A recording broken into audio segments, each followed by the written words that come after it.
Bonjour à tous, je suis très heureuse de vous retrouver dans ce nouveau numéro de Woman Cheer sur votre chaîne www.adjac.tv. Aujourd'hui au sommaire, nous parlerons d'une jeune fille qui a décidé de voler au secours des autres jeunes filles à travers son organisation qui est donc l'association Génération Elika située à Madibou dans l'arrondissement 8 à Brazzaville.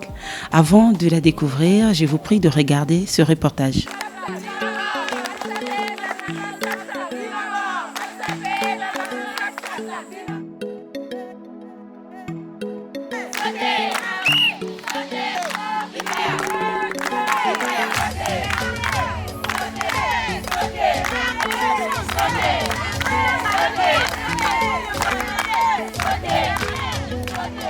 En fait, là, je suis en train de vivre des jeunes filles qui sont en train de jouer au Nzango. C'est super chouette et ça fait tellement longtemps qu'on n'a pas fait ce genre d'activité. Et là, aujourd'hui, nous voyons en train de jouer. C'est très plaisant. On mange gras, on boit, mais on ne pratique aucun sport.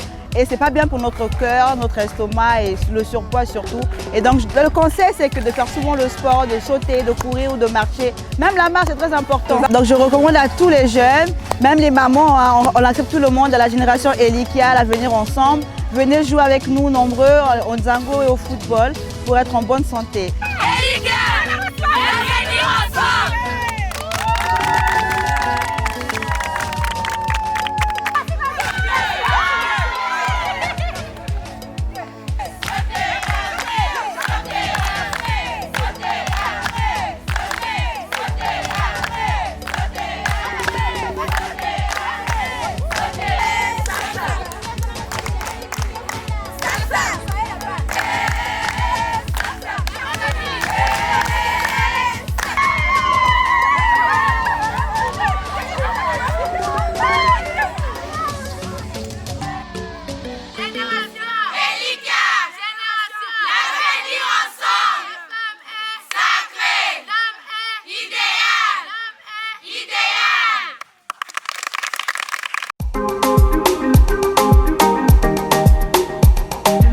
Chers téléspectateurs, nous sommes de retour sur ce plateau avec Antoinette Constance Tchakoulou. Bonjour. Bonjour maman. Ça va? Ça va et Alors, vous? très heureuse de t'avoir sur ce plateau. Le plaisir est partagé. Merci. Bienvenue donc chez Adjac. Alors, Génération Elika, qu'est-ce que c'est? Génération Elika, c'est une organisation sociale à but non lucratif. Et nos objectifs principaux, en toute humilité, ce serait de promouvoir la culture et de favoriser la formation auprès des jeunes gens en situation de précarité. Alors, Antoinette, tu es jeune toi-même et tu as décidé comme ça d'aider les autres jeunes filles. Quelle est ta source de motivation? Je pense que la source de motivation, c'est d'abord le caractère humain qui réside en chacun de nous. Lorsque un être humain vient au monde, il vient dans toute sa vulnérabilité. On n'a pas d'écailles, on n'a pas de plumes, on n'a pas de crocs, on n'a pas de griffes. On a besoin de quelqu'un d'autre pour prendre soin de nous donner à manger, nous couvrir. Donc c'est ce côté humain-là qui fait qu'on va à la rencontre d'autres personnes qui ont besoin de nous. Est-ce que tu as joué au Nzango toi-même? Tu connais le Nzango? Ah oui. Ça te manque, hein, cette période? Ah oui. Cette période d'innocence, de joie, ça fait du bien. C'est pour ça qu'on a remis ça à l'ordre du jour. Alors, vous avez remis, l'association Génération Elika a remis le Nzango à l'ordre du jour. Et quand tu vois ces jeunes filles qui peut-être n'ont pas connu le Nzango, jouer au Nzango, qu'est-ce que cela te fait? Ces jeunes filles et ces mamans, parce que c'est toute génération confondue qui se retrouve. Ça fait du bien à toutes de se retrouver parce que on n'a pas beaucoup d'occasions de se faire du bien physiquement, de dépenser un peu. Et puis, quelque part, le Nzango, c'est un sport qui est particulier. Souvent, les sports féminins tirent leur origine d'un sport masculin. Là, c'est un sport qui, à l'origine, est déjà féminin. Et puis, c'est un sport qui est typiquement bantou. Donc, quelque part, on repart vers notre culture. Et donc, ça fait du... Et il faut dire que le sport, c'est important aussi, puisque les femmes n'ont pas pour habitude de faire toujours le sport. Exactement. Et donc, faire le sport en jouant au Nzango. Ça fait du bien. Ça fait du bien à l'esprit, ça fait du bien au physique. Quel est le regard que ces mamans-là portent sur toi? Je suis une enfant pour les mamans, je suis une sœur pour les plus jeunes. Donc c'est toujours dans un esprit de convivialité que l'on se retrouve, que l'on échange. On a toujours beaucoup à apprendre de ces mamans-là qui ont déjà un vécu. Et puis, c'est un échange. Alors, pendant la fête de Noël, l'association Génération Elika a organisé un repas où 3 orphelinats ont été conviés. Donc vous avez partagé ce moment ensemble. Qu'est-ce qui t'a marqué? Il y a beaucoup de choses qui ont marqué ce jour-là, il y a eu beaucoup d'émotions, mais je pense que le principal qu'on retient, c'est la joie. Pendant ce laps de temps, tous ces orphelins, tous ces enfants qui viennent de situations difficiles, ont mis leur quotidien de côté. C'était juste des enfants. Voilà, donc c'est cette joie-là que l'on retient. On a souvent tendance à se dire, bon, ils vont passer un moment et après, ils vont repartir dans leur situation naturelle ou je ne sais pas comment dire. Oui. Et toi, en tant que personne, comment est-ce que, en pensant que c'est comme ça que ça va se faire, quel est ton ressenti en fait? Justement, on a pensé à ça.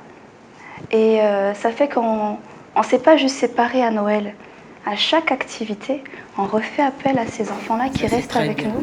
Et on reste en lien avec les bonnes sœurs, avec les personnes qui s'occupent d'eux, ou alors avec les foyers. Parce qu'il n'y a pas que les orphelinats, il y a aussi des foyers qui sont en précarité. On reste en lien avec eux pour toujours essayer d'organiser quelque chose qui peut les aider à s'émanciper. D'accord. On regarde encore quelques images et on revient tout juste après. Nous sommes la génération Elikia. Nous avons décidé de passer un Noël avec les enfants des orphelinats respectifs, Bethany et autres. Donc c'est le départ pour eux, le siège, pour passer un bon moment avec les enfants. Joyeux Noël à tous!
Je m'appelle la sœur Élise Boakwanitou.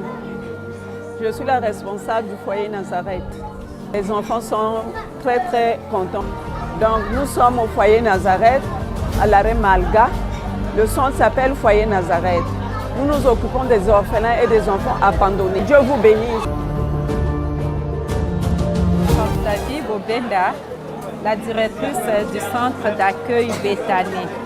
Le centre d'accueil Bethany s'occupe des enfants il y a deux catégories. Tu ne connais pas l'autre. Il y a les enfants, les orphelins abandonnés. Il y a d'autres qui ont des situations difficiles qu'on les protège. Donc cela reste pour un moment donné jusqu'à quand leur situation serait arrangée. Et d'autres qui sont carrément abandonnés. Et ceux-là, on les aide pour les insérer dans la société. Nous sommes ici parce qu'on était invités par l'association Génération Elikia qui a voulu faire plaisir aux enfants.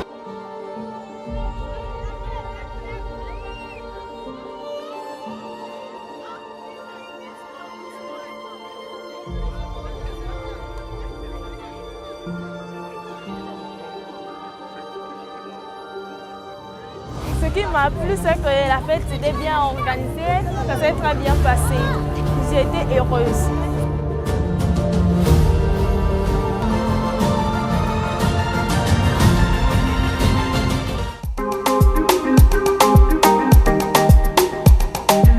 L'association évolue à Madibou. Quel est le regard que tu portes sur les jeunes filles de Madibou? C'est vrai qu'on porte un regard plutôt bienveillant vers ces jeunes filles-là, mais elles n'ont pas une vie différente des jeunes filles qui sont dans d'autres arrondissements ou dans d'autres villes du Congo ou de Brazzaville. Donc ça fait qu'on a au sein de l'association une population qui est cosmopolite, qui vient de partout. Donc même quand on fait appel aux orphelinats, ça peut venir de Plateau des 15 ans d'Imézan, de Mongali, de Ngangalingolo, de Kombe. Donc on essaie toujours de faire un petit panache pour ne pas qu'il y ait de discrimination. Voilà. Alors en 2019, une jeune fille avait été retrouvée égorgée par son petit ami dans un motel. Elle était d'ailleurs en tenue scolaire. C'est une situation qui a perturbé beaucoup de personnes, beaucoup de femmes. Quel genre de conseils au sein de Génération Elikia vous donnez aux jeunes filles pour prévenir ce genre de situation? On a justement abordé la question lors d'une journée pédagogique autour du droit de la femme. Et donc on s'est adressé aux jeunes filles, mais aussi aux mamans qui vivent des violences conjugales au quotidien, pour leur faire comprendre que ça n'est pas normal. Dès qu'il y a les premiers signes de violence psychologique ou physique, il faut réagir, que ce soit en parlant autour de soi ou en allant voir les autorités compétentes, parce qu'il y a des structures qui sont là aussi pour aider les jeunes filles et les femmes dans ce genre de situation. Oui, c'est important. Donc la sensibilisation, parmi donc les œuvres, les activités que vous faites, il y a aussi l'accompagnement, on va dire, dans les études scolaires. Et notamment un jeune étudiant a bénéficié de votre soutien déjà? Oui, c'est vrai qu'on travaille beaucoup avec les jeunes filles. Et là, c'est le premier jeune homme avec lequel on travaille. Donc c'est Fred, il a 20 ans. C'est un jeune bachelier. Il sort du lycée de Mafuta. Et il a l'exception d'avoir un génie. Ce garçon a fait un bac C. Et pendant son épreuve en mathématiques, il a fait 19,50 de moyenne. Wow. Ce qui est une grâce. Donc tout de suite, on est allé vers lui. Et lui, il prétend faire des études en tant qu'ingénieur en pétrochimie. Donc au sein de Génération Elikia, on essaye de l'accompagner dans ce sens-là. Alors l'association Génération Elikia fait beaucoup de choses. Vous organisez des journées de sensibilisation, des journées pédagogiques. Mais qui peut bénéficier de ces accompagnements-là? C'est vrai que jusqu'ici, c'est nous qui sommes allés à la rencontre de différents foyers ou des orphelinats. Et les personnes qui peuvent venir à nous, c'est celles qui sont les plus vulnérables. C'est-à-dire que les personnes qui sont en situation de précarité, voilà, dans des foyers difficiles, ils peuvent venir à nous et puis ensemble, on pourra essayer de progresser. D'accord. Qu'est-ce que vous avez dans l'actualité? Qu'est-ce qui se prépare? Dans l'actualité, ce qui se prépare, ça sera un séminaire sur l'entrepreneuriat pour inciter nos jeunes sœurs, nos jeunes frères à essayer de faire quelque chose, ne pas forcément rester chez soi, ne pas attendre aussi que tout arrive de l'État, parce qu'on aime beaucoup la fonction publique. Il y a ça, et puis on programme également de faire un atelier sur la fabrication du savon. Pourquoi le savon? Parce que c'est un produit d'hygiène. Oui. Et puis on l'utilise tous les jours. Exactement, et puis ça pourrait permettre à certains d'avoir une activité commerciale en dehors. Voilà, donc ce petit genre de choses. Nous avons également programmé de faire un atelier confection de bijoux. donc avec des tissus pagnes. Ça peut être des chaussures, des sacs qu'on habille, des boucles d'oreilles, des petits bracelets, ce genre de choses. Très intéressant. Est-ce qu'on peut vous suivre sur les réseaux sociaux ou y a-t-il des adresses comme ça qui peuvent être utiles pour vous? Tout à fait. Nous avons un site internet, donc generationelika.org. Nous avons également une chaîne YouTube qui pourrait permettre de relayer un peu ce que nous essayons d'accomplir. Génération Elika, on tape tout simplement et on retrouvera certaines images, certaines vidéos. Très intéressant. Nous sommes arrivés quasiment à la fin de notre émission. Ton mot de la fin aux téléspectateurs qui te... Alors mon mot de la fin, je m'adressais à toutes les personnes de bonne volonté. N'hésitez pas à continuer à donner du textile, des denrées alimentaires, un peu de votre temps à des personnes qui en ont besoin, parce qu'on a besoin des personnes comme vous aussi. Merci beaucoup Constance d'être venue sur ce plateau. Nous avons été très très ravis. Alors, chers téléspectateurs, nous sommes arrivés à la fin de cette émission. Merci de l'avoir suivi. On se retrouve au prochain numéro. Au revoir. Au revoir.